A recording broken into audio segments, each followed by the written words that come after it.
En un pequeño rincón de la Vía Láctea, en algún lugar de un planeta que orbita alrededor de una estrella promedio, en Oxford, Inglaterra, nació un niño cuyo nombre es conocido por todos hoy en día y que cualquiera que tenga el más mínimo interés en las ciencias naturales conoce: Stephen Hawking. Muchos años después, pocos años antes de su muerte, después de décadas en una silla de ruedas y marcado por la enfermedad de la motoneurona esclerosis lateral amiotrófica, diría: Donde hay vida, hay esperanza. donde hay vida, hay esperanza. Donde otros ya habrían tirado la toalla después de unas pocas semanas o meses, no fue otro que Stephen Hawking, tal vez debido a un enorme golpe de suerte genético, pero ciertamente también debido a su enorme perseverancia, quien logró sobrevivir a esta enfermedad casi 50 años y construir una enorme reputación científica. Si no él, ¿quién más podría ser un mejor ejemplo de que la vida, tal como la tenemos, vale la pena y está llena de maravillas? En la primera parte, viajamos con él al comienzo del tiempo, queremos dedicarnos completamente a la creación del cosmos y luego caminamos junto con su mente inquieta hacia estrellas gigantes colapsantes y sus productos finales, agujeros negros. En la segunda parte, nos tomamos el tiempo para el tiempo. Queremos conocer los pensamientos de Hawking frente a esta magnitud omnipresente y finalmente acompañar sus intentos de concebir una teoría de todo, un modelo del universo que conecta los grandes eventos del cosmos con el mundo de la mecánica cuántica. Entre los capítulos intercalamos momentos de la vida de Hawking y lo conocemos mejor también desde su lado privado. Hawking no podía caminar, pero impulsó a la cosmología a volar con su investigación. Embarquémonos en un viaje de descubrimiento, con Stephen Hawking a nuestro lado. En los callejones sinuosos de St. Albans, donde el susurro de la historia aún resuena en las antiguas paredes, creció el joven Stephen Hawking, un niño con una imaginación viva y una sed insaciable de conocimiento. A menudo deambulaba por la gran casa victoriana de sus padres, con la nariz metida en un libro o profundamente absorto en la construcción de su última invención. Mientras otros niños jugaban al fútbol afuera, él, según sus propias palabras en su autobiografía Mi breve historia, trabajaba en juegos de mesa complicados o soñaba con trenes eléctricos que funcionaban a la perfección. Su habitación a menudo parecía un pequeño laboratorio, lleno de proyectos a medio terminar y libros sobre astronomía y física. Los niños del vecindario a veces lo llamaban burlonamente profesor, sin sospechar cuán profético sería ese apodo. En la escuela, Stephen mostró una notable habilidad para resolver problemas complejos, aunque su letra a menudo era ilegible y no siempre obtenía las mejores calificaciones. Sus maestros estaban igualmente fascinados y frustrados por su mente inquieta, que constantemente hacía preguntas y rara vez se conformaba con las respuestas habituales. Especialmente en matemáticas y ciencias, demostró un talento excepcional que iba mucho más allá de su edad. El pequeño Stephen a menudo pasaba horas frente al club de trenes en miniatura en Crouch End, fascinado por las miniaturas en movimiento e imaginándose cómo algún día descifraría los secretos del universo con la misma facilidad. Sus padres, especialmente su padre Frank, fomentaron esta curiosidad a su manera un tanto poco convencional. Padre e hijo construyeron una cabaña Nissen como garaje. Un proyecto que horrorizó a los vecinos, pero agudizó mucho el entendimiento de Stephen sobre la física. Estas experiencias prácticas fueron tan valiosas para Stephen como los conceptos teóricos que devoraba en los libros. No obstante, el camino estelar de Stephen inició principalmente gracias a su madre, Isabel Hawking. Ella reconoció temprano el potencial extraordinario de su hijo y fomentó su fascinación por los misterios del cosmos. En largas noches bajo el cielo estrellado de St. Albans, donde la familia Hawking debería vivir después de su mudanza desde Oxford, ella despertó en el joven Stephen el entusiasmo por la astronomía. Ella lo alentó a hacer preguntas que iban mucho más allá de lo cotidiano. Sus relatos sobre las infinitas extensiones del cosmos y los misterios de los agujeros negros encendieron en el joven Stephen un fuego que nunca debería extinguirse. Este temprano interés, alimentado por el apoyo de su madre y su padre, se convirtió en una pasión de por vida. Esto impulsó a Hawking a plantear las preguntas más fundamentales sobre el comienzo y el destino del cosmos. y así su camino lo llevó desde su temprana fascinación por las estrellas y el espacio directamente a la prestigiosa Universidad de Oxford. Sin embargo, su carrera académica comenzó allí de forma algo titubeante. Como él mismo admitió, invirtió solo alrededor de 1000 horas en su trabajo durante los primeros 3 años de sus estudios, en promedio 1 hora al día. Esta aparente pereza era parte de una actitud predominante en la universidad que despreciaba el trabajo duro como signo de un hombre gris. Sin embargo, a pesar de esta inicial reticencia, Hawking logró obtener un título de primera clase que le abrió el camino a Cambridge. Aquí comenzó su investigación bajo Dennis Sciama después de haber esperado originalmente trabajar con el famoso Fred Hoyle. Sin embargo, esta asignación inicialmente percibida como una decepción resultó ser una bendición, ya que Sciama pudo brindarle más atención y orientación. A la edad de 21 años, poco después de comenzar su estancia en Cambridge, Hawking recibió el devastador diagnóstico de esclerosis lateral amiotrófica o esclerosis lateral amiotrófica, una enfermedad neurológica progresiva en la que las células nerviosas en el cerebro y la médula espinal que son responsables del control de los movimientos musculares voluntarios mueren. Esta enfermedad lleva a una pérdida gradual del control muscular en todo el cuerpo, mientras que las habilidades mentales generalmente permanecen intactas, lo que resulta en una situación en la que la mente está atrapada en un cuerpo cada vez más inmóvil. Los médicos inicialmente le pronosticaron una corta esperanza de vida de solo unos pocos años, lo que fue un gran shock para el joven científico. Al principio, la enfermedad solo se manifestó con una creciente torpeza y problemas al caminar. Con el paso del tiempo, la esclerosis lateral amiotrófica avanzó de manera constante y afectó cada vez más las habilidades motoras de Hawking. Al principio necesitaba ayuda para caminar y luego una silla de ruedas. Su capacidad para hablar se deterioró progresivamente, hasta que finalmente tuvo que usar una computadora de voz. Paradójicamente, la enfermedad obligó a Hawking a adaptar su forma de trabajar y a concentrarse en sus habilidades mentales. Desarrolló una habilidad extraordinaria para visualizar conceptos matemáticos y físicos complejos.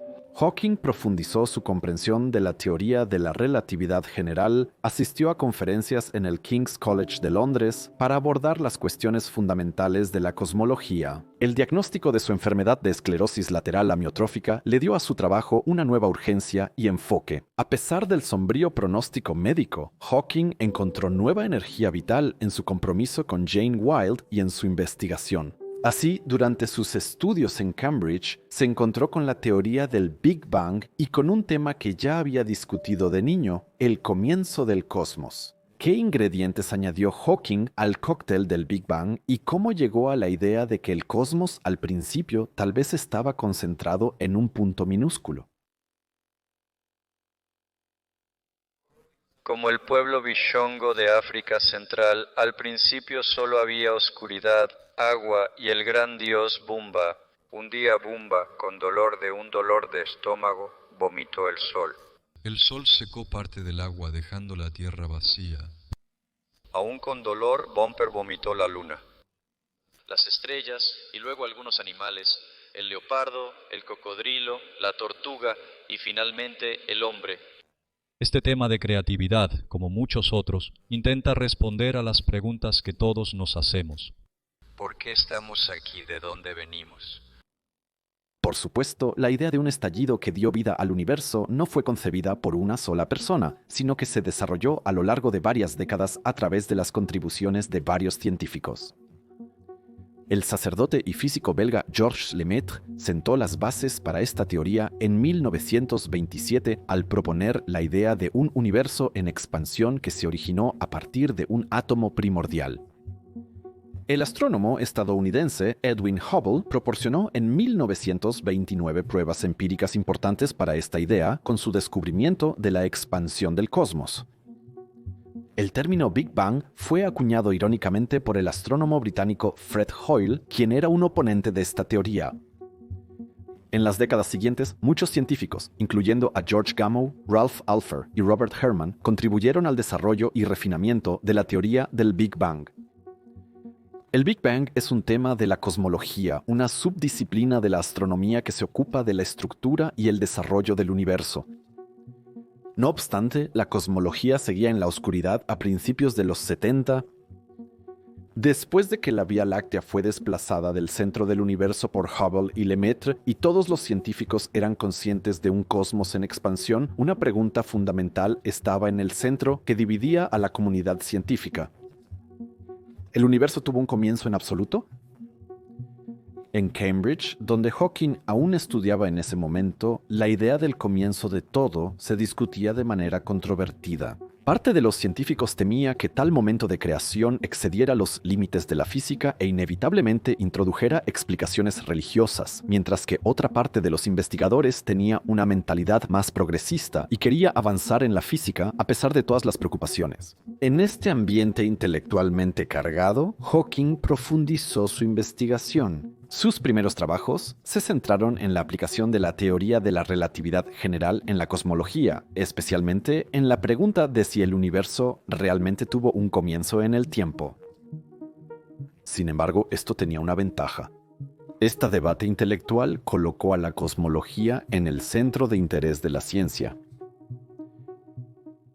Había una segunda alternativa a un comienzo en el tiempo, que es un universo rebote, o incluso cíclico.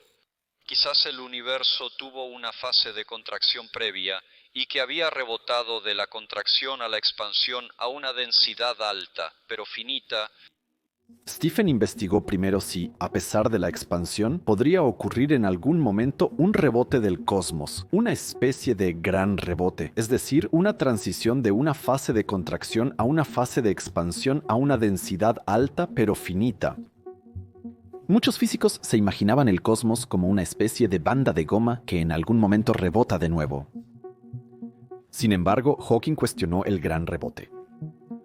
Esto contradecía las afirmaciones de los científicos soviéticos Evgeny Lifshitz e Isaac Kalatnikov, quienes argumentaban que una contracción general sin simetría exacta siempre llevaría a un rebote, es decir, a un gran rebote. Sin embargo, Hawking reconoció las debilidades en su enfoque y comenzó a desarrollar nuevos métodos matemáticos para investigar la pregunta sobre el origen del universo. Un punto de inflexión en la investigación de Hawking llegó a través del trabajo pionero de Roger Penrose sobre los agujeros negros. Penrose escribió sobre las llamadas singularidades, puntos de densidad infinita en el espacio-tiempo.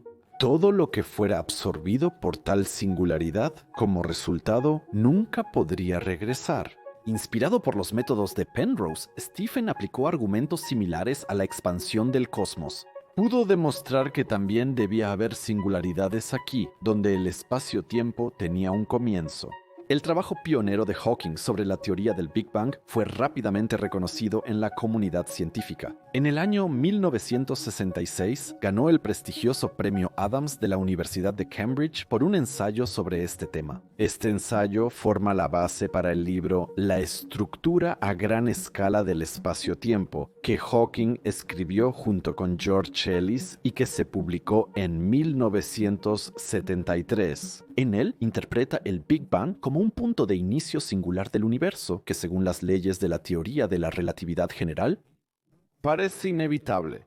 En explicaciones muy detalladas, demostró que bajo ciertas condiciones que debieron haberse cumplido en el universo temprano, tal singularidad debió haber existido. Estas condiciones incluyen la suposición de que la gravedad siempre actúa de manera atractiva, que hay suficiente materia para formar una superficie cerrada y atrapada y que no ocurren violaciones de causalidad. Hawking describe esta singularidad como el comienzo absoluto de espacio, tiempo y materia y por lo tanto el origen de nuestro cosmos observable. Por lo tanto, concluimos que la singularidad original no era un punto, sino una situación en la que se encontraba el universo, en la que estaba infinitamente denso y poseía una curvatura infinita. Esta singularidad no era un punto, porque no había un cosmos en el que un punto pudiera existir, como ese punto que están viendo en esta pantalla. Sin embargo, en este momento, si es que fue un momento, las leyes físicas conocidas fallan, ya que aquí debieron haber dominado densidad velocidades y temperaturas infinitas. Hawking describe cómo en los primeros momentos después del Big Bang el universo era extremadamente caliente y denso, con temperaturas de billones de grados y una densidad que supera con creces la de un núcleo atómico.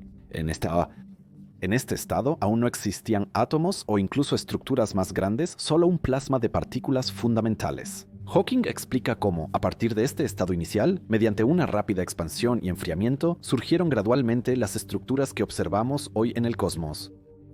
Enfatiza la importancia de la hiperinflación cósmica, una fase de expansión extremadamente rápida justo después del Big Bang, que puede explicar muchas características de nuestro universo actual. La hiperinflación ocurrió inmediatamente después del Big Bang. Según Hawking, esta fase comenzó aproximadamente 10 elevado a la menos 36 segundos después del Big Bang y duró hasta aproximadamente 10 elevado a la menos 32 segundos. Durante este periodo de tiempo inimaginablemente corto, que podría suceder trillones de veces entre el parpadeo rápido de nuestros ojos, el universo se expandió exponencialmente, aumentando por un factor de al menos 10 elevado a la 26. Eso es 100 cuatrillones de veces. Para darles una idea de cuán enorme fue la expansión durante la inflación cósmica, hagamos la siguiente comparación. Un grano de polvo promedio tiene un diámetro de aproximadamente 0.1 milímetros. Si agrandaran este minúsculo grano de polvo por un factor de 10 a la 26, obtendrían un objeto que sería de aproximadamente 1.000 millones de años luz de tamaño y por lo tanto llenaría una parte considerable del cosmos observable. Esto se llama inflación como la forma en que los precios suben cada año. El récord mundial de inflación fue en Alemania después de la Primera Guerra Mundial. Y los precios subieron en un factor de 10 millones en un periodo de 18 meses, pero no fue nada comparado con la inflación en el universo temprano. El universo se expandió por un factor de millones, trillones en una pequeña fracción de un segundo. A diferencia de la inflación en los precios, la inflación en el universo temprano fue algo muy bueno. Produjo un universo muy grande y uniforme, tal como lo observamos. Esta inimaginable ampliación ilustra la enorme expansión que el universo experimentó durante la breve fase de inflación cósmica, es decir, la hiperinflación. Para Hawking, este crecimiento extremo fue crucial para la formación de nuestro cosmos actual y explica muchas de sus propiedades observables. Pero ¿cómo ocurrió este absurdo aumento de tamaño en este instante ultracorto? Hawking explica que esta rápida expansión fue impulsada por un campo cuántico, el llamado campo inflatón, que existía en un estado de falso vacío con una densidad de energía muy alta. Espera un momento, ¿ya acabamos de decir vacío falso? Este estado tenía una densidad de energía muy alta, pero era metastable. Eso significa que solo era estable temporalmente, pero tenía el potencial de pasar a un estado de menor energía. Hawking comparó esto hace 50 años con una bola equilibrada en una colina. Es estable por el momento, pero tiene el potencial de rodar hacia abajo. Cuando el campo inflatón comenzó a descomponerse o pasar a su verdadero estado fundamental, se liberó la diferencia de energía entre el falso vacío y el estado fundamental. Esta liberación de energía no ocurrió de una vez, sino en un proceso que Hawking describe como un rodar lento. Durante este proceso, se liberó energía de manera continua, lo que impulsó la expansión exponencial del universo temprano. La cantidad de energía liberada fue enorme, ya que la densidad de energía del falso vacío era extremadamente alta, en el orden de la energía de Planck, la densidad de energía más alta que es teóricamente posible en la física. Esta liberación masiva de energía explica por qué la inflación pudo ocurrir de manera tan dramática y rápida. Pero vaya, ¿cómo llega Hawking a tales ideas? Seguramente se necesita una muy buena imaginación para este tipo de modelo científico, es decir, una teoría que explique el comienzo de todo. El joven Hawking se inspiró en el descubrimiento de la radiación de fondo de microondas cósmicas en 1965. El físico en Hawking reconoció la importancia de este descubrimiento e integró la información en sus modelos teóricos. desarrolló métodos para calcular y predecir las propiedades de esta radiación primordial. ¿Cómo podría haberse desarrollado a través de la historia cósmica? La cosmología se convirtió en una ciencia de precisión otros 10 años después, en 2003, con los primeros resultados del satélite Wilkinson Microwave Anisotropy Probe. Wilkinson Microwave Anisotropy Probe produjo un maravilloso mapa de la temperatura de las microondas cósmicas mediante una instantánea del universo a aproximadamente una centésima parte de su edad actual. Las irregularidades que ves son predichas por la inflación y significan que algunas regiones del universo tienen una densidad ligeramente mayor que otras. La atracción gravitacional de la densidad extra prolonga la expansión de esta región y puede eventualmente causar que se formen galaxias y estrellas. Esta conexión entre teoría y observación fue característica del trabajo de Hawking y contribuyó a establecer la teoría del Big Bang como el modelo predominante de la cosmología. Pero no solo los comienzos del cosmos le fascinaban a Stephen. Claro, también quería saber cómo seguía el universo. ¿Cuál es el destino inherente a nuestro cosmos?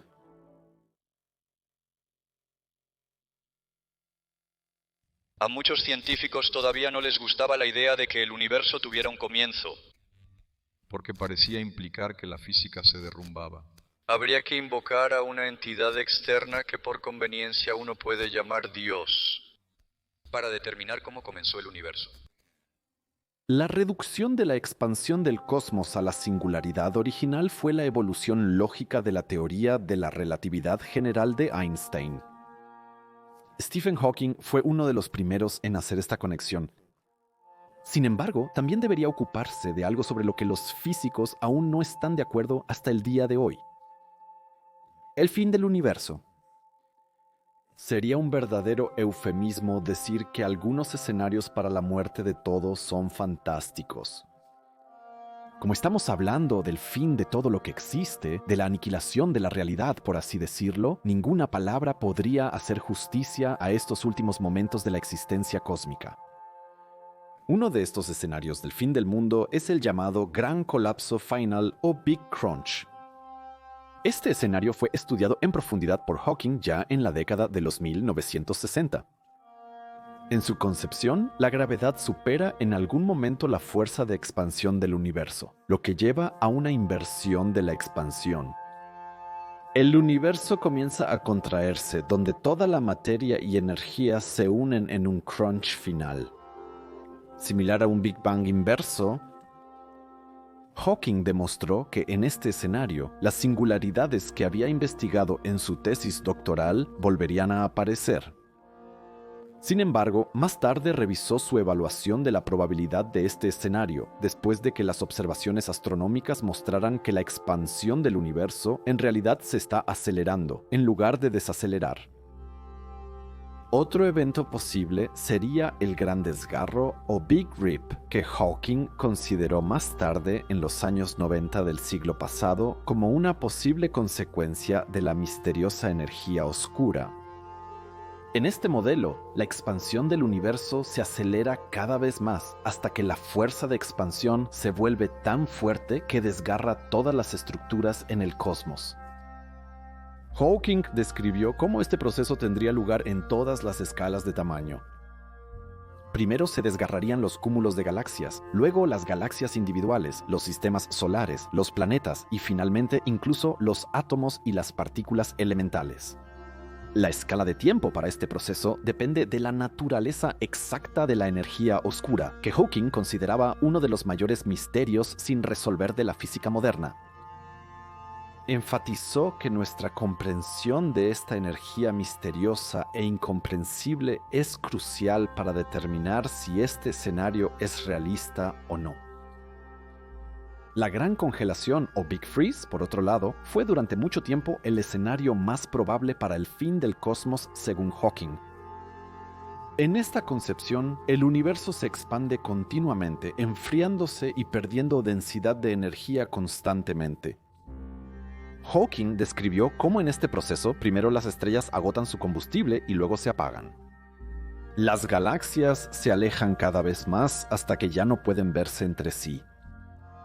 Finalmente, la radiación de fondo cósmica se estira tanto que su longitud de onda se vuelve más grande que el cosmos observable.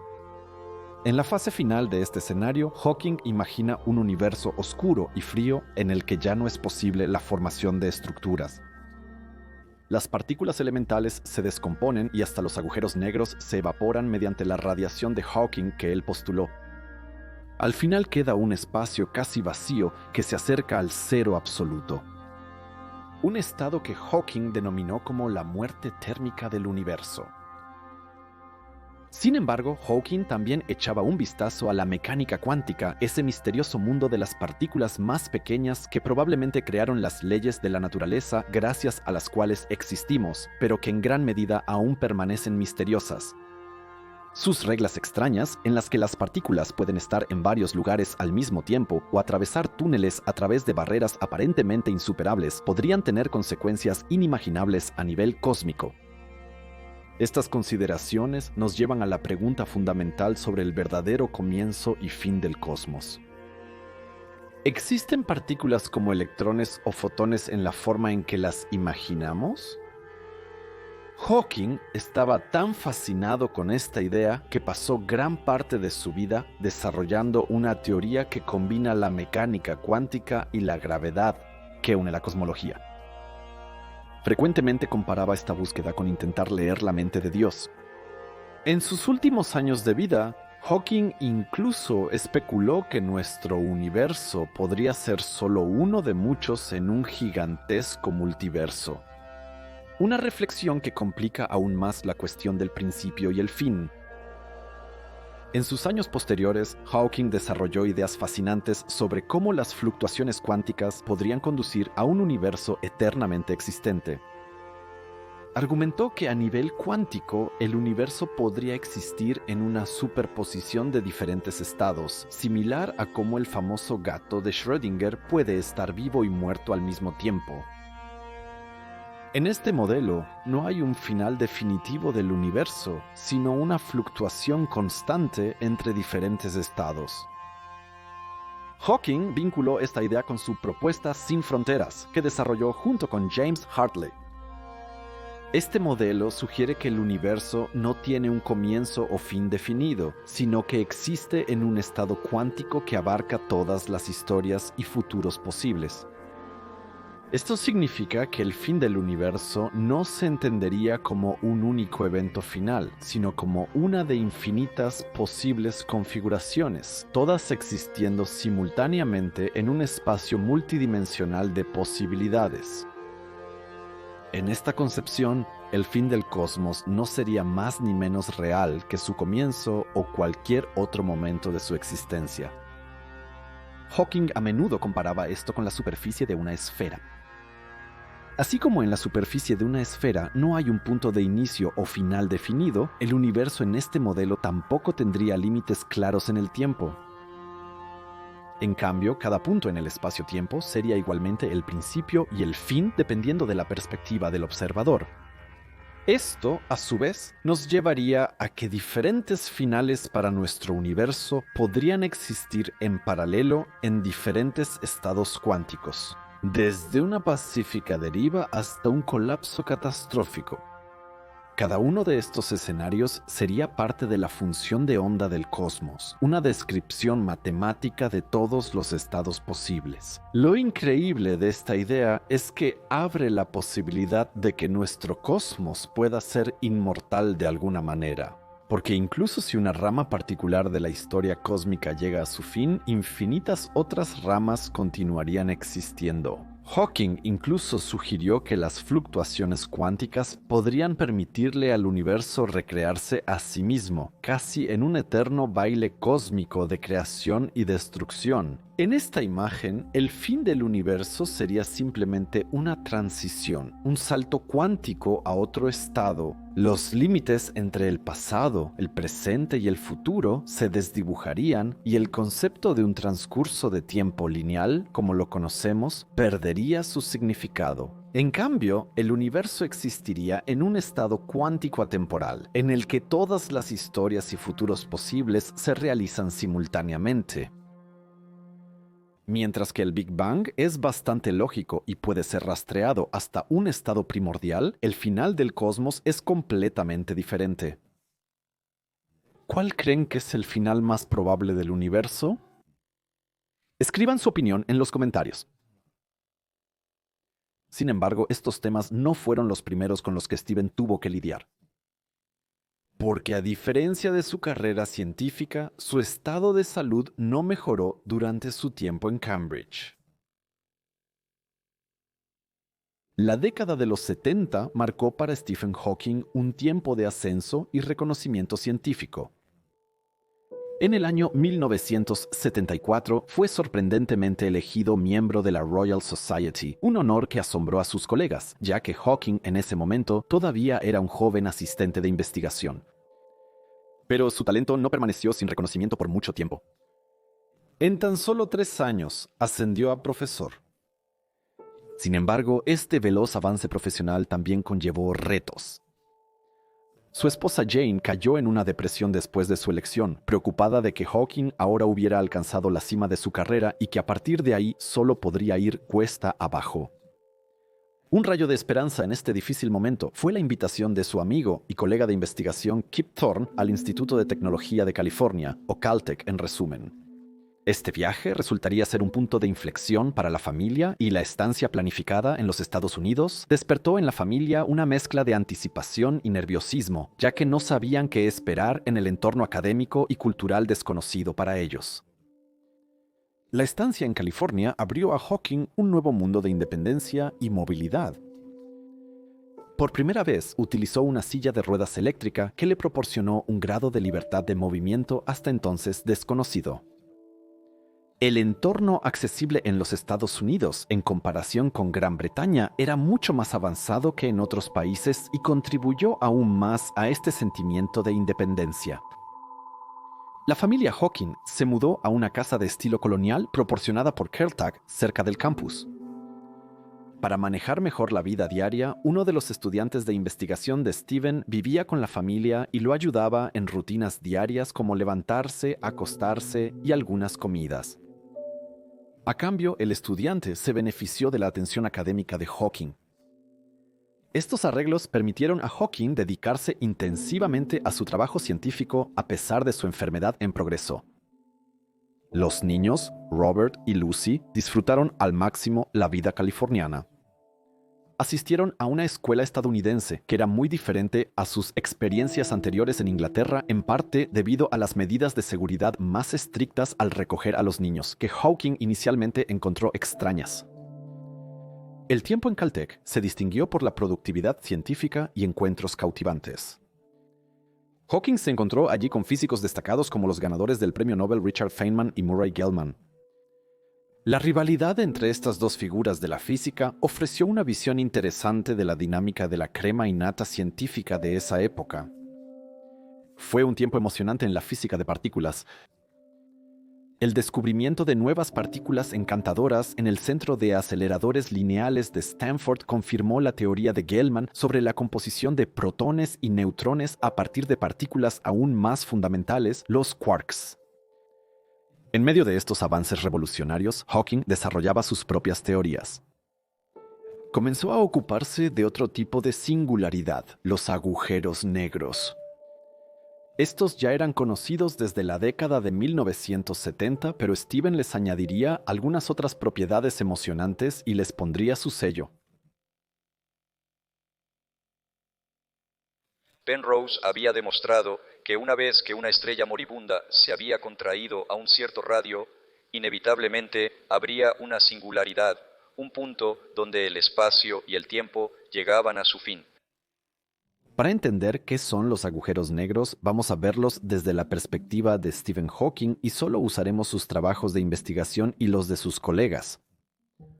Aunque los estudios recientes han añadido y descubierto mucho sobre estos objetos, no los consideraremos relevantes. Sería un verdadero eufemismo decir que los agujeros negros son algunos de los objetos más misteriosos en el cosmos.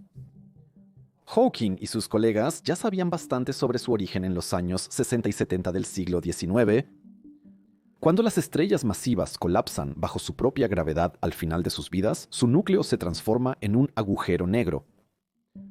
Imagínense una estrella 10 o 20 veces más pesada que nuestro Sol, que ha agotado su combustible nuclear, el hidrógeno, rápidamente en unos pocos millones de años.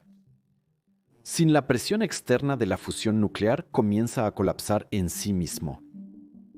La fuerza de gravedad se vuelve tan fuerte que ni siquiera la luz puede escapar. Nace un agujero negro. Este proceso de colapso ocurre en solo unos segundos.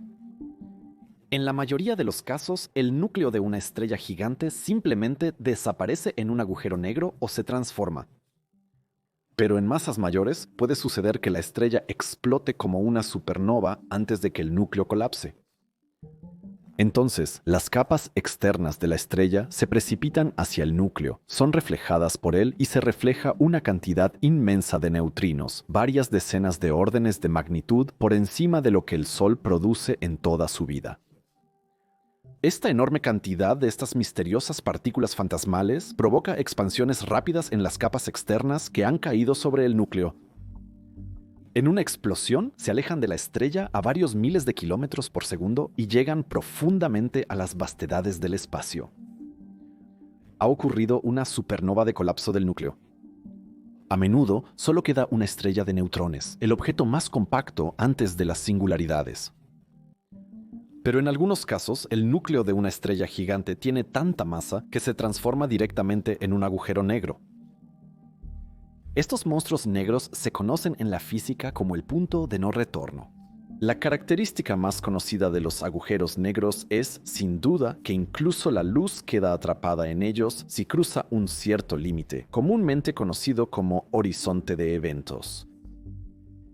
Este marca la frontera entre el interior del agujero negro y el resto del universo. Esta denominación es, por supuesto, muy acertada, porque así como no podemos observar algo en nuestro planeta que se mueve más allá del horizonte terrestre, tampoco podemos imaginar lo que sucede con la materia que se mueve más allá del horizonte de eventos. Las leyes de la física que conocemos simplemente podrían dejar de existir. El horizonte de eventos es posiblemente la parte más crucial de los agujeros negros. Hasta hoy, los físicos solo pueden especular sobre lo que sucede dentro de los agujeros negros. ¿Existe una especie de espuma cuántica y se destruye irrevocablemente cualquier materia que traspase el horizonte de eventos? ¿Se borran todas las informaciones del universo cuando cruzan este límite? ¿El interior de un agujero negro es parte de nuestro universo? ¿O es una región de espacio-tiempo propia, aislada de cualquier causalidad? El perímetro del horizonte de eventos también se conoce como radio de Schwarzschild. Depende directamente de la masa del agujero negro. A mayor masa del agujero, mayor su área de influencia. La singularidad, no obstante, no crece, es un punto infinitamente pequeño en el espacio. Solo su masa crece y con ello la extensión del horizonte de eventos o del radio de Schwarzschild. Cerca de un agujero negro, el tiempo se ralentiza desde la perspectiva de un observador distante, un fenómeno conocido como dilatación temporal gravitacional. Teóricamente, un objeto que cae en un agujero negro podría caer eternamente para un observador externo, mientras que para el objeto en caída, todo lo que sucede fuera del horizonte de eventos ocurre muy rápidamente. Sin embargo, hasta la investigación de Steven, los agujeros negros solo se habían predicho teóricamente, sin observaciones directas. En Caltech se desarrolló un episodio especialmente interesante. Steven apostó con Kip Thorne sobre la existencia de un agujero negro en el sistema de estrellas dobles Cygnus X1. Hawking estaba convencido de que las misteriosas señales de radio y radiación de rayos X que provenían de este sistema no venían de una singularidad. Kip Thorne, por otro lado, creía que un agujero negro y una estrella gigante se estaban orbitando mutuamente. Pero, ¿cómo se demuestra la existencia de un agujero negro si no revela nada sobre su entorno? ¿Las emisiones de radio y rayos X realmente provenían de una singularidad y no del gigante estelar en este sistema? Bueno, los físicos ya sabían en 1974 que había un objeto muy compacto en este sistema. Su masa fue determinada con mucha precisión al principio, mediante la medición de los desplazamientos Doppler en el espectro de la estrella compañera Harvard Designation Extension 206868. Los astrónomos pudieron estimar la órbita y el peso del objeto invisible. La masa calculada superó claramente el límite teórico para las estrellas de neutrones, lo que hizo muy probable la existencia de un agujero negro. Las emisiones de rayos X de Cygnus X1 también mostraron fluctuaciones en escalas de tiempo de solo milisegundos. Estas variaciones rápidas indicaban que la fuente de radiación debía ser muy compacta, ya que solo podía provenir de una región que no era mayor que unos 300 kilómetros de diámetro, también acorde con un agujero negro. Por lo tanto, Hawking perdió esta apuesta y la saldó regalándole a Kip Thorne una suscripción anual a la revista erótica Penthouse. Con el sistema doble Cygnus X1, los astrónomos descubrieron uno de los primeros sistemas de estrellas dobles de rayos X. En este sistema, generalmente un compañero muy compacto, un agujero negro, una estrella de neutrones o un enano blanco produce radiación de rayos X cuando devora la materia de su estrella compañera. Tras observaciones más detalladas, los investigadores descubrieron que la singularidad en Cygnus X1 posee aproximadamente 21.2 veces la masa de nuestro Sol. Gira alrededor de un supergigante azul llamado Harvard Designation Extension 2268 a solo 0.2 unidades astronómicas de distancia, lo que equivale a aproximadamente una quinta parte de la distancia entre la Tierra y el Sol. El viento estelar del compañero proporciona continuamente material para un disco de acreción alrededor de la fuente de rayos X, lo que genera la intensa radiación observada. A través de este proceso, el sistema aparece como un microcuasar y permite a los científicos estudiar procesos que ocurren en una escala mucho mayor en el universo. La observación de Cygnus X1 ha proporcionado descubrimientos revolucionarios sobre discos de acreción, jets relativistas y la física de campos gravitacionales extremos. Estos jets, que están alineados perpendicularmente al disco de acreción, transportan una parte de la energía del material entrante al espacio interestelar a una velocidad cercana a la luz. Aún más fascinantes son los agujeros negros supermasivos en el centro de muchas galaxias, incluyendo nuestra Vía Láctea. Con masas de millones o incluso miles de millones de soles, influyen en el movimiento de sistemas estelares enteros. Además de estos gigantes, se sospecha la existencia de agujeros negros primordiales que posiblemente se formaron poco después del Big Bang. Estos diminutos cósmicos podrían ser tan pequeños como un núcleo atómico, pero con la masa de una montaña. Así, la diversidad de los agujeros negros abarca desde dimensiones microscópicas hasta verdaderos monstruos cósmicos que dominan galaxias enteras. Y precisamente porque los agujeros negros apenas emiten información a su entorno, los investigadores pudieron identificar 3 características por las cuales pueden ser diferenciados. Primero, su masa. El núcleo de un agujero negro determina en gran medida su fuerza gravitacional. Varía desde aproximadamente 3 masas solares en los agujeros negros más pequeños conocidos hasta varios miles de millones de masas solares en los más grandes. La masa define el radio de Schwarzschild, es decir, el límite a partir del cual nada puede escapar del campo gravitacional, el famoso horizonte de eventos. Curiosamente, el tamaño del horizonte de eventos es directamente proporcional a la masa. Si la masa se duplica, el radio también se duplica. Para un agujero negro con la masa del Sol, el radio de Schwarzschild es de aproximadamente 3 kilómetros. La masa también afecta cuánto curva el agujero negro, la luz y la materia en su entorno, lo que lleva a efectos fascinantes como el efecto del lente gravitacional.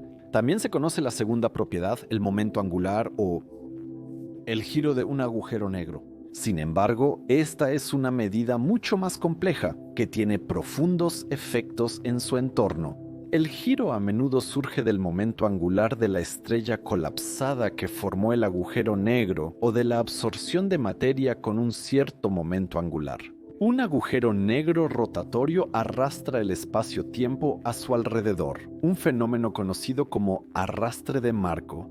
Esto conduce a una ergosfera, un área fuera del horizonte de eventos, donde la materia se ve obligada a girar junto con el agujero negro. El giro también afecta la forma del horizonte de eventos. En un agujero negro que rota al máximo, el horizonte de eventos en el ecuador es solo la mitad de grande que en un agujero negro de la misma masa que no rota. El giro juega un papel crucial en la generación de jets en núcleos galácticos activos e influye en la eficiencia de la obtención de energía de la materia entrante. Aunque teóricamente posible, los agujeros negros cargados eléctricamente juegan un papel secundario en la astrofísica. Esa es su tercera propiedad definitoria, la cual, sin embargo, no queremos examinar más detalladamente, ya que aquí los espectros y físicos tienen opiniones muy diferentes.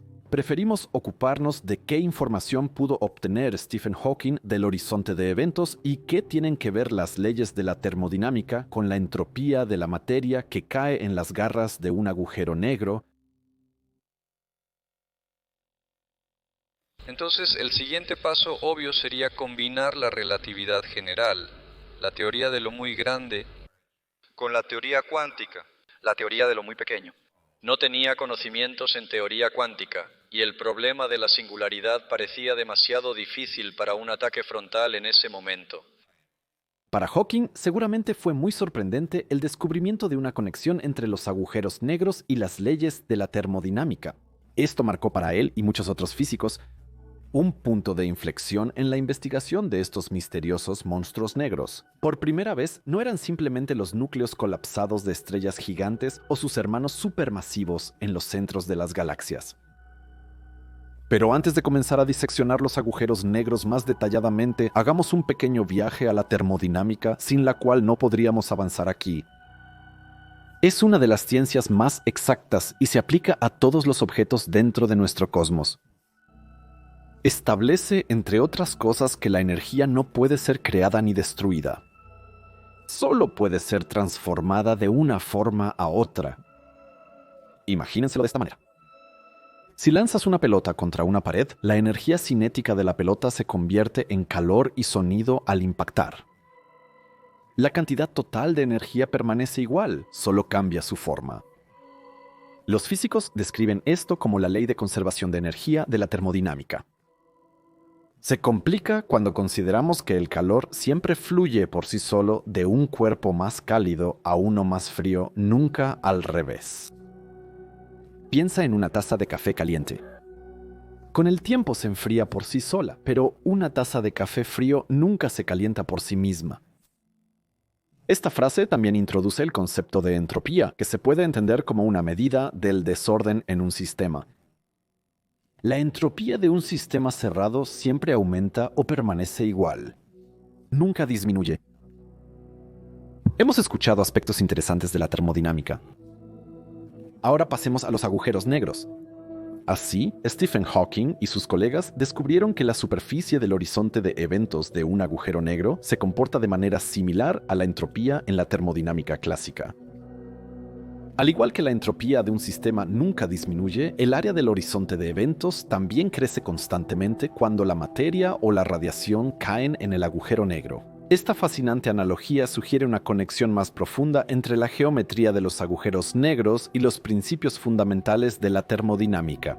La similitud incluso va más allá. Cuando dos agujeros negros se fusionan, la superficie del horizonte resultante siempre es mayor que la suma de las superficies originales. Un comportamiento que recuerda mucho al aumento de la entropía total cuando se mezclan dos sistemas. Sin embargo, si combináramos y chocáramos dos estrellas o planetas de tamaño similar, sus superficies, una vez que el caos de la colisión se ha calmado, solo aumentarían una parte de su tamaño original y no serían más grandes que la suma de las superficies de los dos cuerpos que chocaron, como es el caso con los agujeros negros. Estas paralelas, es decir, el aumento desproporcionado de la superficie en los agujeros negros y el aumento total de la entropía en dos sistemas combinados como planetas o estrellas, eran demasiado notables para ser una coincidencia. La idea de que los agujeros negros podrían tener propiedades termodinámicas era inicialmente altamente contraintuitiva. Después de todo, en la teoría clásica, los agujeros negros se consideraban absorbentes perfectos que engullen todo y no devuelven nada. La idea de que podrían tener una temperatura o incluso emitir calor parecía ser muy absurda. Fueron los trabajos pioneros de James Bardeen, Brandon Carter y Stephen Hawking los que profundizaron esta analogía. Llevaron a la ciencia de los años 1970 a una serie de leyes de la mecánica de los agujeros negros que son sorprendentemente similares a las leyes de la termodinámica. Si la masa de un agujero negro cambia, también cambia el tamaño de su superficie, es decir, del horizonte de eventos. Eso ya lo sabemos. Pero fue el compañero de investigación de Hawking, Jacob Bekenstein, quien dio el paso crucial. Sugirió interpretar la superficie del horizonte de eventos como una medida de la entropía del agujero negro. Su idea se basó en el reconocimiento de que los agujeros negros absorben información. Cuando un objeto cae en un agujero negro, se pierden todos los detalles sobre su composición y estructura. Solo la masa, el momento angular y la carga eléctrica permanecen. Bekenstein argumentó que esta pérdida de información podría interpretarse como un aumento de la entropía, proporcional al aumento del horizonte de eventos. Esta audaz hipótesis vinculó las propiedades geométricas de los agujeros negros directamente con la termodinámica, conceptos y allanó el camino para una comprensión más profunda de estos objetos enigmáticos. Su propuesta fue inicialmente controvertida, ya que parecía estar en contradicción con el segundo principio de la termodinámica. Si los agujeros negros poseen entropía, también deberían tener una temperatura y por lo tanto irradiar calor, lo cual era imposible según la teoría clásica. Esta aparente contradicción finalmente condujo al descubrimiento revolucionario de Hawking de la radiación cuántica de los agujeros negros, que no solo confirmó la hipótesis de Beacon, sino que también revolucionó nuestra comprensión de la mecánica cuántica y la gravitación. Esto abrió nuevas posibilidades. Hasta entonces, los agujeros negros se consideraban objetos atemporales dentro o de alguna manera de nuestro cosmos. De repente, los científicos se preguntaron, ¿podrían estas singularidades incluso desaparecer y tener un final? O formulado de otra manera, ¿podrían los agujeros negros morir?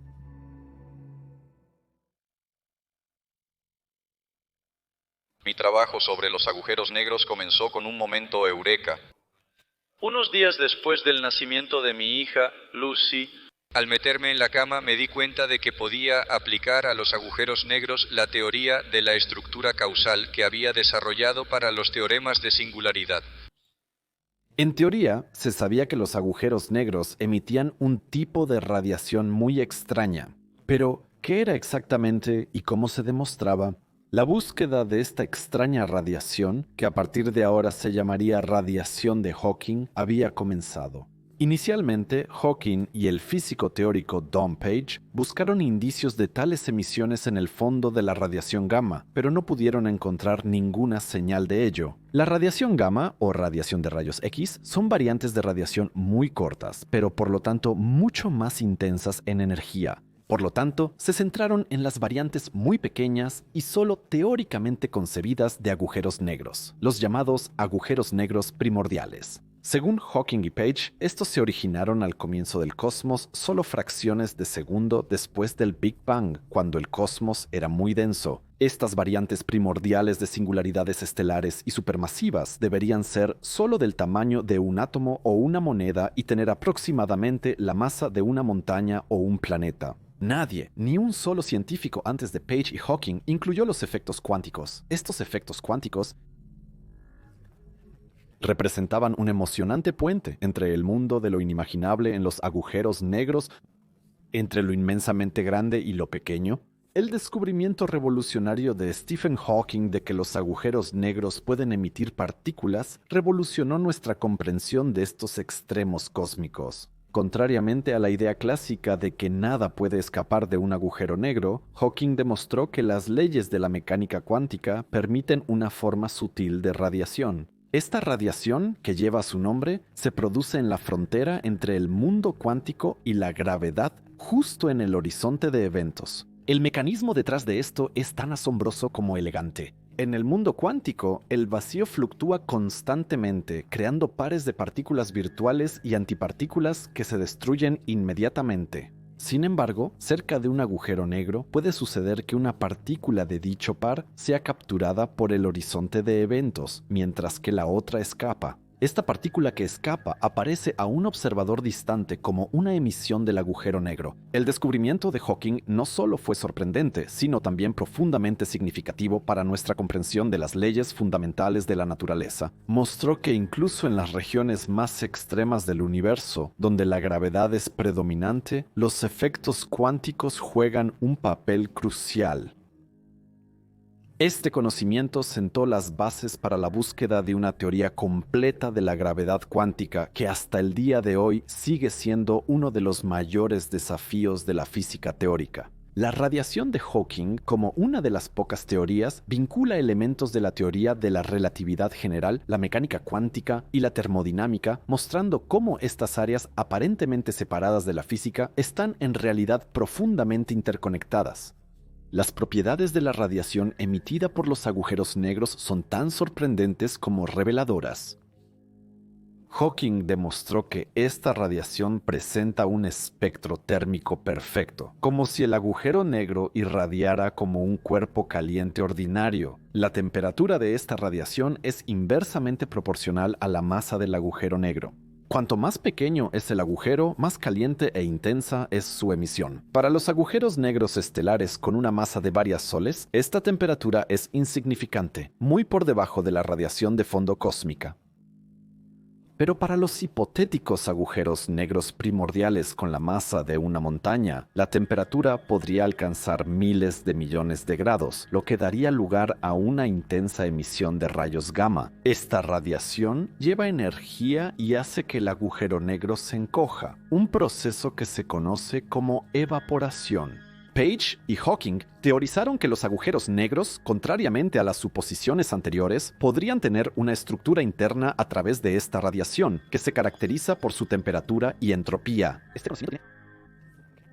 A debates intensos sobre el destino de la información que cae en un agujero negro y sobre la naturaleza fundamental del espacio y el tiempo en las escalas más pequeñas.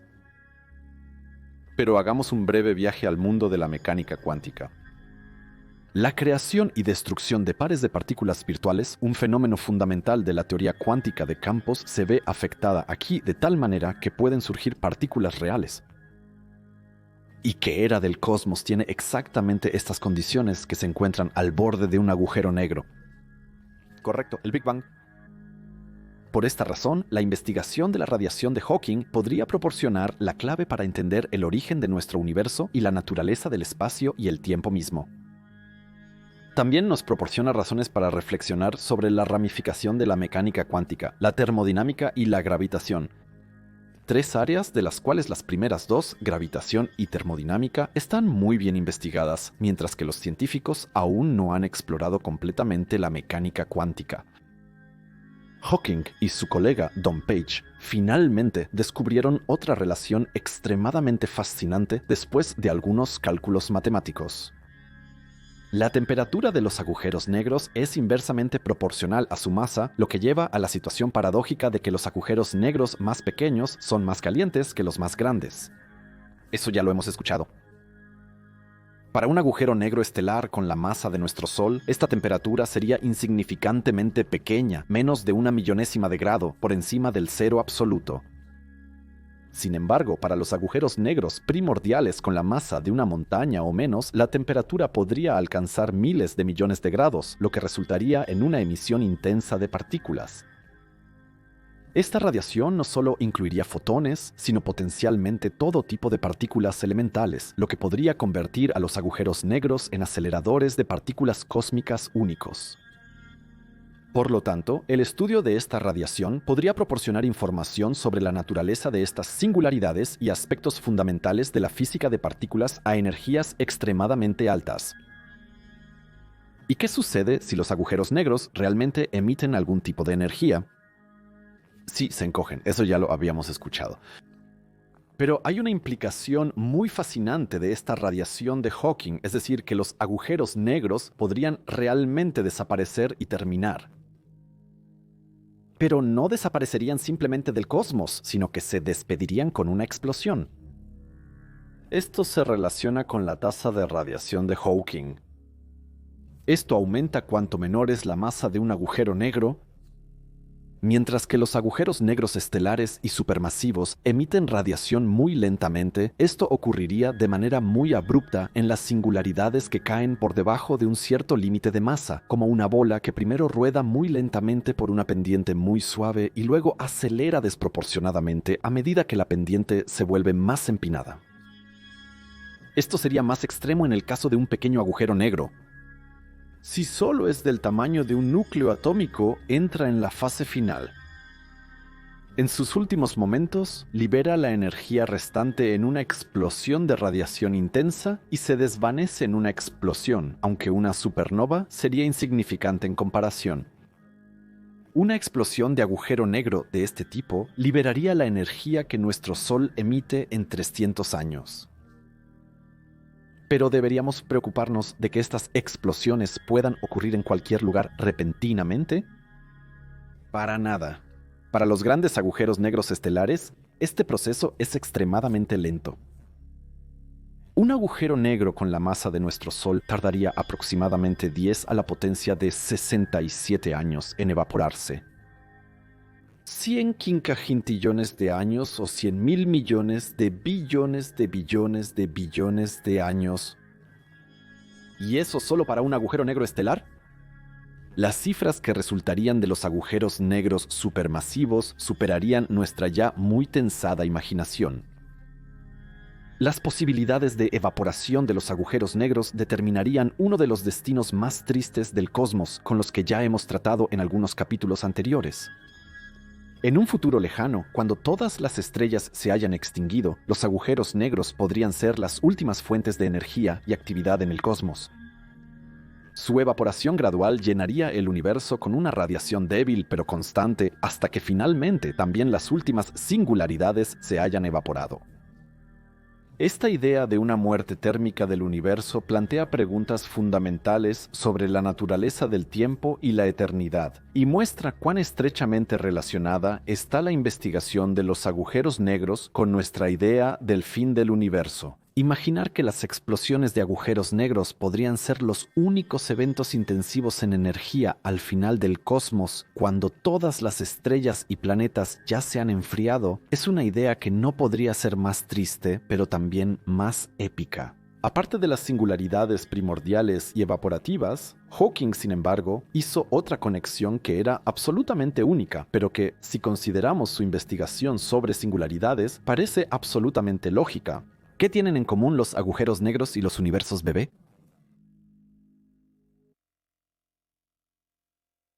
La información no se pierde en los agujeros negros, pero no se devuelve de una manera útil. Es como quemar una enciclopedia. La información no se pierde, pero es muy difícil de leer. Stephen Hawking probablemente era lo que muchos llamarían un genio. Cuestionó la investigación predominante sobre las singularidades y el cosmos y desarrolló, basándose en la teoría de la relatividad general, un modelo del universo temprano y de las singularidades que perdura hasta el día de hoy. Y así, solo era cuestión de tiempo hasta que a finales de los años 70 del siglo pasado construyó un puente significativo. Para eso, volvemos una vez más a estos monstruos negros. Sabemos con certeza que la materia cae sobre un agujero negro a través de un disco de agresión y desaparece detrás de su horizonte de eventos. Nada puede escapar de él, excepto la radiación de Hawking, que consiste en una partícula y su contraparte.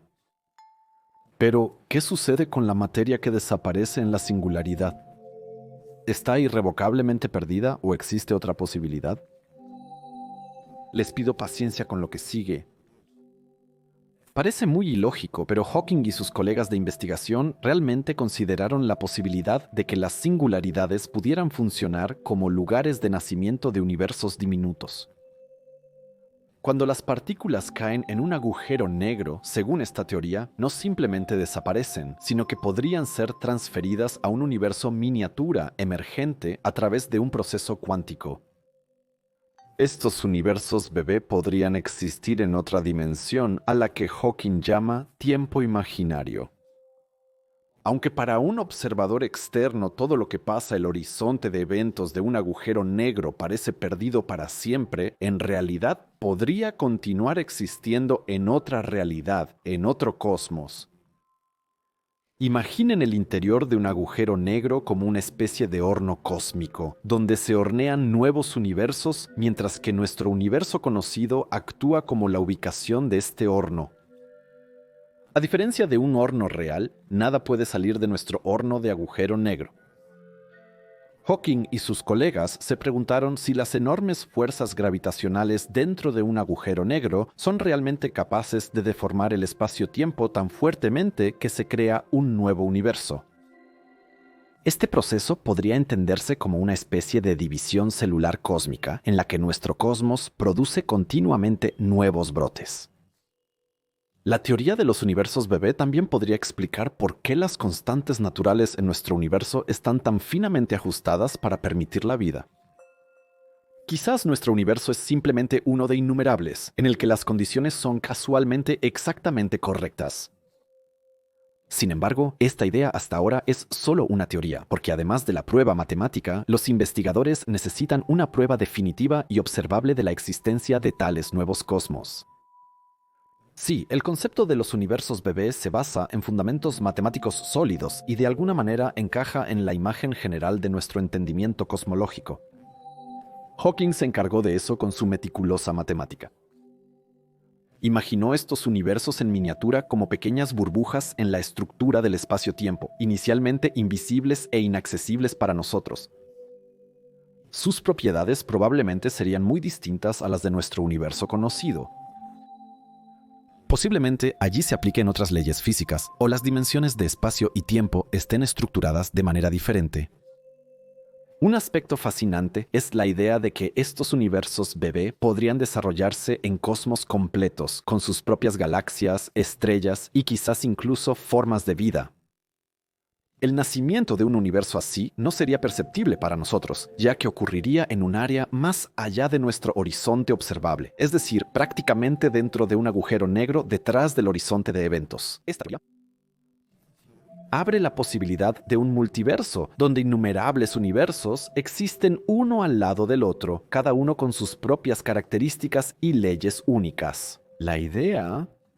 Los universos bebé también iluminan la cuestión del origen de nuestro propio cosmos.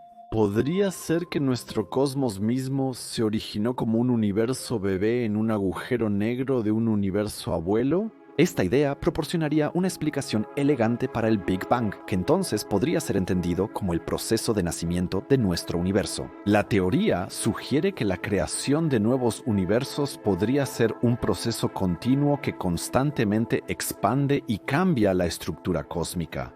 Por lo tanto, podríamos ser solo una realidad de muchas en un cosmos que está atrapado dentro de un agujero negro de un superuniverso o que surgió paralelamente a otro después de que este agujero negro desapareció, solo que nuestro cosmos albergaría billones de agujeros negros, cada uno de los cuales podría representar su propio universo. Estos cosmos podrían, a su vez, albergar sus propios agujeros negros con sus propios universos bebé, y así sucesivamente. La cantidad potencialmente infinita de cosmos simplemente superaría nuestra imaginación. En el mundo cuántico, por otro lado, las partículas que caen en un agujero negro no podrían simplemente desaparecer, sino que podrían pasar a un universo bebé. Esto significaría que la información que parece perderse en un agujero negro en realidad continúa existiendo en otra realidad cósmica. Esto plantea preguntas emocionantes para la física de partículas. ¿Cómo se comportan las partículas al hacer la transición a un universo bebé? ¿Se conservan sus propiedades o cambian fundamentalmente? La posibilidad de que las partículas puedan tunelizar entre diferentes universos abre nuevas perspectivas para nuestra comprensión de la materia y la energía. Así, se podrían comprender mejor fenómenos inexplicables hasta ahora, como la materia y energía oscuras. La investigación de estas relaciones podría llevar a descubrimientos revolucionarios en la física de partículas y cambiar fundamentalmente nuestra imagen de la estructura del cosmos. La teoría de los universos bebé también podría proporcionar una explicación para la asimetría entre la materia y la antimateria en nuestro cosmos. Posiblemente exista un exceso de antimateria en un universo bebé paralelo que mantiene el equilibrio en el multiverso en su conjunto. Esta idea no solo explica misterio de la dominancia de la materia en nuestro cosmos, sino que también confirmaría la conexión entre diferentes realidades cósmicas. Si los universos bebé realmente existen y si se incuban dentro de los agujeros negros, sin embargo, tenemos un problema con la previsibilidad de eventos y movimientos en nuestro cosmos. Entonces, sería casi imposible hacer predicciones precisas sobre ciertas constantes físicas. Imagínense que cada uno de estos universos en miniatura actúa como un pequeño factor de perturbación que afecta ligeramente los valores de constantes naturales fundamentales como la gravedad, la interacción electromagnética, el magnetismo u otras. La mera cantidad de estos influjos podría a su vez explicar por qué ciertas mediciones en la física cuántica parecen tan impredecibles. Esto lleva a la siguiente pregunta filosófica. Si la realidad en este nivel fundamental es influenciada por innumerables universos invisibles para nosotros, ¿qué tan confiables son entonces nuestros modelos científicos? Posiblemente tengamos que aceptar que existe una incertidumbre inherente en nuestra comprensión del cosmos que va más allá de la conocida relación de incertidumbre de Heisenberg. En lugar de buscar leyes absolutas, los científicos podrían concentrarse en desarrollar modelos estadísticos que tengan en cuenta las fluctuaciones causadas por los universos bebé. Esto podría llevar a un nuevo tipo de física que acepte las incertidumbres y la variabilidad como propiedades fundamentales del universo, en lugar de considerarlas como factores perturbadores.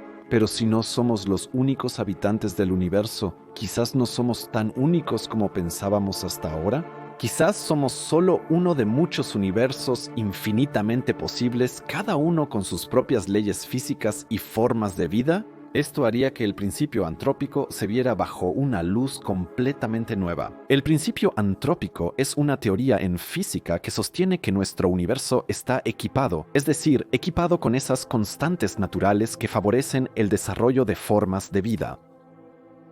La idea de que nuestro universo posiblemente pudo haber surgido de un agujero negro en un universo padre y a su vez está generando otros universos abre una fascinante perspectiva cíclica sobre la evolución cósmica. También plantea la pregunta de si las fronteras entre diferentes universos son realmente impermeables, o si teóricamente sería posible intercambiar información o incluso materia entre ellos.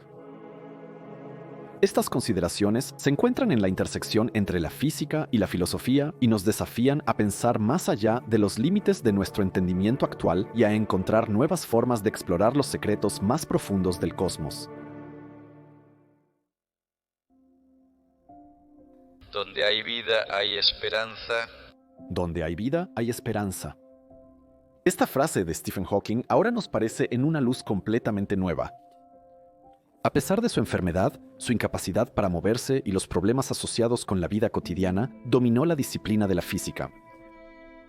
Dejó que su mente vagara por las singularidades del Big Bang y los agujeros negros, como un niño que pasea por un parque con sus padres. Y eso es justo la esperanza de la que hablaba Hawking. Si uno tiene la desgracia de estar discapacitado, esta es la época en la que debe serlo. Probablemente no habría sobrevivido y ciertamente no habría podido escribir un libro más vendido. Si hubiera nacido antes, los discapacitados tienen mucho que agradecer a la tecnología. Mientras una persona viva y sin importar cómo pase su tiempo aquí en la Tierra, siempre hay esperanza. Ahora, dado la desigualdad en la sociedad humana, esto puede ser ciertamente irónico. Alguien como Hawking, que debido a su gran fama en su vida posterior probablemente ya no tenía preocupaciones financieras, que tenía suficiente dinero para equiparse con el último equipo técnico y hablar a una audiencia de millones a través de una computadora de voz, tiene fácil hablar. ¿Qué pasa con las personas que están marcadas por otras enfermedades, pero no pueden pagar el tratamiento? ¿Qué hay de las demás discapacidades y limitaciones? ¿Qué pasa con las personas que son tan pobres que tienen que temer por su pan de cada día? Pensemos en la ayuda que podemos brindar en la frase de Hawking y en continuar reflexionando sobre ella. Donde hay vida, hay esperanza. No podemos reducir esto solo a la situación de individuos particulares, sino a la vida en comunidad. Al ayudar a otros, les permitimos compartir la esperanza de nuestra propia vida y alcanzamos un estado que nos eleva por encima de esas fuerzas antisociales y destructivas que amenazan con erosionar nuestra sociedad. Esto puede sonar simple y quizás incluso un poco cliché e incluso un poco moralista. Pero imaginen simplemente la gratitud que recibirán cuando ayuden a alguien con dificultades, ya sea con discapacidad o sin ella. Ninguna cantidad de dinero puede comprar esa gratitud. Así debe haber sido también para Stephen Hawking. Sus semejantes lo apoyaron, hicieron trabajos para él a los que no podía hacer debido a su enfermedad. Tras ser diagnosticado con esclerosis lateral amiotrófica, se esperaba que Hawking viviera solo unos años más. Pero gracias a la tecnología, la ayuda de otros y una buena dosis de suerte, logró vivir muchas décadas en lugar de los pocos años que posiblemente le quedaban. Imagínense la gratitud por estar vivo que Hawking debe haber sentido. Donde hay vida, también hay esperanza. Y si esa persona hace sonreír a millones de personas con su encanto, si esa persona inspira a millones de niños a seguir una carrera científica con su investigación, entonces esa gratitud se transforma en algo más grande que nosotros mismos, en algo que no puede ser medido. Por lo tanto, esperemos con interés qué aventuras científicas emprendió Hawking, además de la investigación de singularidades iniciales y agujeros negros. En la segunda parte de este documental, que aparecerá en 2 o 3 semanas, abordaremos el tema del tiempo y los viajes en el tiempo, y la teoría de todo que Hawking, como muchos otros físicos, intentó alcanzar.